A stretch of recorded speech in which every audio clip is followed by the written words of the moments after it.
గనగాపూర్ దత్తాత్రేయ స్వామి temple.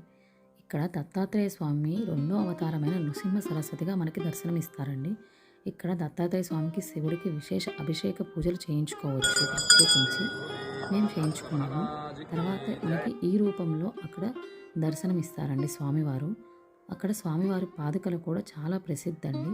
తర్వాత మనకి దగ్గరలోనే సంగమం ఉంటుందండి, భీమ అమరజ నదుల సంగమము. అక్కడ చాలామంది స్నానం ఆచరించి ఒకరోజు నిద్ర చేసి అక్కడ ఉడుంబర వృక్షం కింద గురుపారాయణం చేస్తారండి. మేము ఆ నది దర్శనం చేసుకొని చెట్టు చుట్టూ ప్రదక్షిణాలు చేసి కాసేపు అక్కడ కూర్చొని జపం చేసుకున్నాం. అక్కడ గురుపారాయణం చదివితే చాలా మంచిదని అక్కడ వారి నమ్మకం అండి. ఒక ప్రసంగంలో చాగంటి కోటేశ్వరరావు గారు కూడా చెప్పారండి, దత్తపారాయణం చేస్తే మన జీవితంలో చాలా మార్పులు జరుగుతాయని. ఏమైనా కోరికలు, కష్టాలు, హెల్త్ ప్రాబ్లమ్స్ ఉంటే ఖచ్చితంగా ఇక్కడికి రావడానికి ప్రయత్నించండి. తర్వాత దగ్గరలో కాళేశ్వర టెంపుల్ ఉంది. అక్కడ మనకి శివుడు ఇంకా శనీశ్వరుడు ఫేమస్ అండి. అది కూడా దర్శనం చేసుకొని 12 గంటలకు విశేష హారతి ఉంటుంది. ఆ హారతిని చూసుకొని ప్రసాదం తీసుకొని తిరిగి హైదరాబాద్ బయలుదేరాము. దారిలో చాలా గాలిదుమ్ము వచ్చిందండి.